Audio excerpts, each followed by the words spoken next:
Since taking power in Afghanistan, the Taliban have dismantled the rights of Afghan women and girls, leaving the country with one of the world's worst gender equality gaps.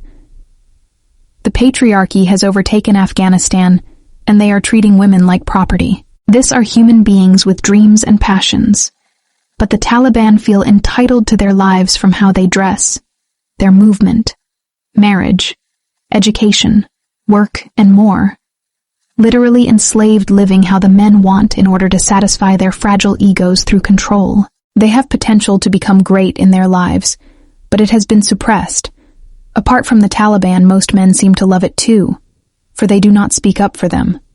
They enjoy feeling more important than these women who the Taliban have made to look like lesser beings who do not deserve equal rights.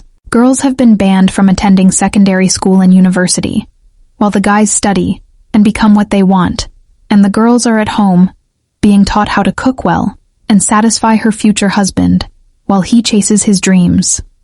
That is, if she is even lucky not to be married off to an old man. These girls are even being married of as kids to pedophiles who haven't had enough of women oppression, and they also want to be with the small girls. Women have been constrained in their freedom by prohibition from leaving their homes without a male guardian, and are banned from accessing public spaces such as parks, gyms, and bathhouses.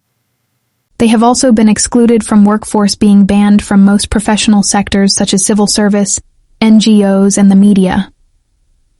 They are also prohibited from working from the United Nations, which leaves them in dependence of the men. If one has no man to help, or a man who has very little, the woman will be living in poverty.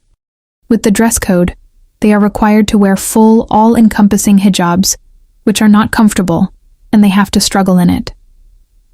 Afghan women are experiencing a worsening health crisis since the ban of education that has increased child marriage, increasing childbearing among adolescent girls, and the women facing gender-based violence has triggered an acute mental health crisis with rising levels of anxiety, hopelessness, depression, and despair. And definitely, women representation in decision-making has vanished, since Afghanistan's de facto cabinet is filled by men, as are leadership positions at the subnational level. Women have been intentionally excluded from all levels of political decision-making.